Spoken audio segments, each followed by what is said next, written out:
લક્ષ્ય ન્યૂઝ, એક નજર, એક લક્ષ્ય. ભાભર ખાતે મંત્રી સ્વરૂપજી ઠાકોરનું ભવ્ય સ્વાગત કરવામાં આવ્યું. બનાસકાંઠા સાંસદ જ્ઞાનીબેન ઠાકોર દ્વારા મંત્રી સ્વરૂપજી ઠાકોરનું ફૂલહાર પહેરાવીને સ્વાગત કરવામાં આવ્યું. ભાભર શહેરમાં વાવ વિધાનસભાના ધારાસભ્ય સ્વરૂપજી ઠાકોર મંત્રી બનતા ડબલ દિવાળી જેવો માહોલ જોવા મળ્યો. ભાભરમાં માધવ સિટી સોસાયટીમાં રહેતા મંત્રી સ્વરૂપજી ઠાકોરનું સોસાયટી દ્વારા ભવ્ય સ્વાગત કરવામાં આવ્યું. ભાભરમાં ભારતીય જનતા પાર્ટીના આગેવાનો કાર્યકરો મોટી સંખ્યામાં ઉપસ્થિત રહી સ્વરૂપજીનું જલારામ મંદિર ખાતે ભવ્ય સ્વાગત કરવામાં આવ્યું હતું.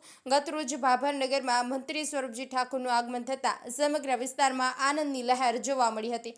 મંત્રીના આગમન પ્રસંગે ભાજપના સ્થાનિક આગેવાનો કાર્યકરો તથા સમગ્ર ભાભર પંથકના લોકો મોટી સંખ્યામાં ઉપસ્થિત રહ્યા હતા. તે દરમિયાન મંત્રીનો ફૂલહાર, જલારામ બાપાનો ફોટો અને મોં મીઠું કરાવીને સન્માનિત કરવામાં આવ્યા હતા. સાથે સાથે ભારત માતા કી જયના નારાઓ સાથે ભવ્ય સ્વાગત કરાયું હતું. ગત મોડી રાત્રે માધવ સિટી ભાભર ખાતે પણ સ્વરૂપજી ઠાકોર આવી પહોંચતા ભાભરની માધવ સિટી સોસાયટી તમામ રહીશોએ ઢોલ નગારા સહિત ફૂલહાર પહેરાવી ભવ્ય સ્વાગત કર્યું હતું.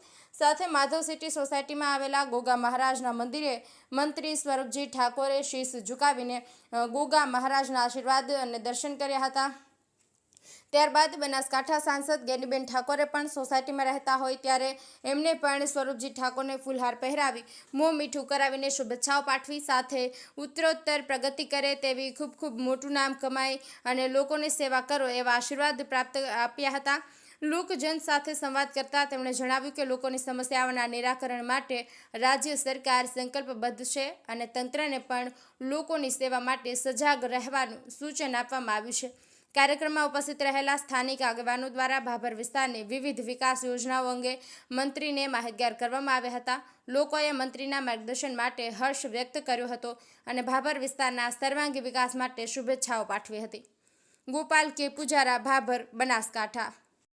એમાં તમારા દીકરાને આમ દિવાળીના તહેવારોમાં બીજી દિવાળી તમે ઉજવી રહ્યા છો એવું ગુજરાત રાજ્ય સરકારની અંદર સમાવેશ કરીને તમારા બધાનું જે તમે બધાને આશીર્વાદ આપ્યા એ આશીર્વાદ થકી આજે અહીં સુધી પહોંચાડ્યા છે. એટલે તમારા બધાનો ભાભર શહેરનો, ભાભર સિટીનો તમામનો આભાર માનું છું.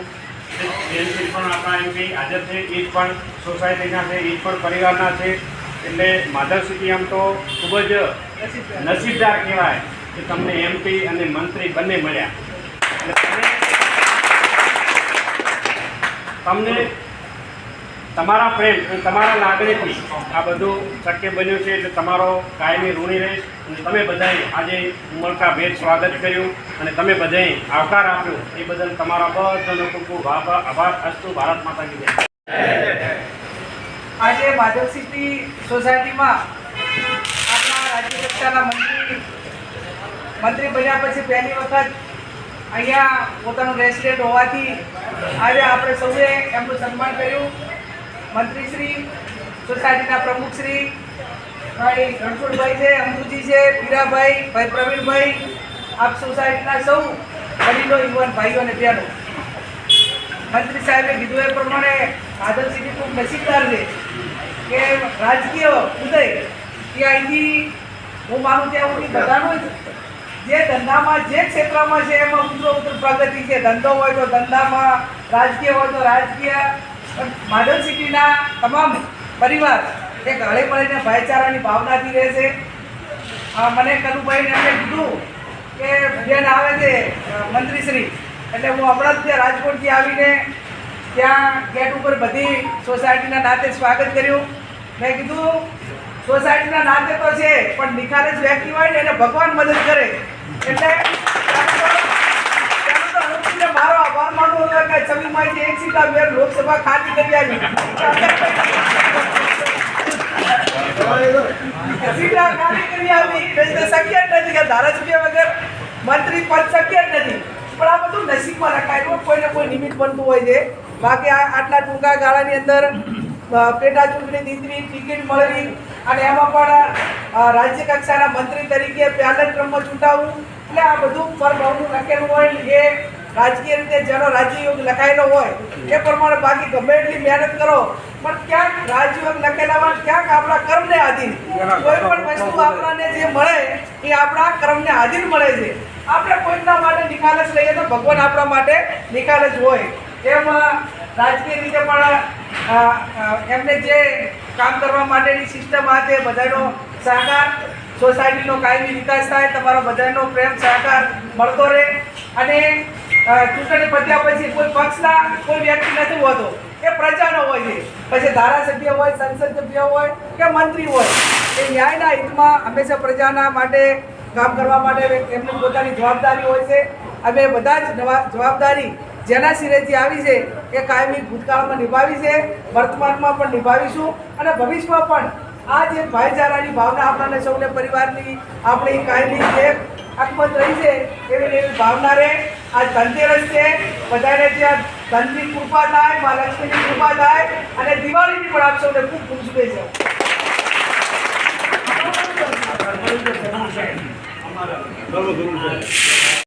આનંદનો દિવસ છે કે આપણા લોકલાડીલા ધારાસભ્ય સ્વરૂપજી ઠાકોરને રાજ્ય કક્ષાના મંત્રી બનાવી અને આપણા ભાભાનું ગૌરવ વધારેલ છે.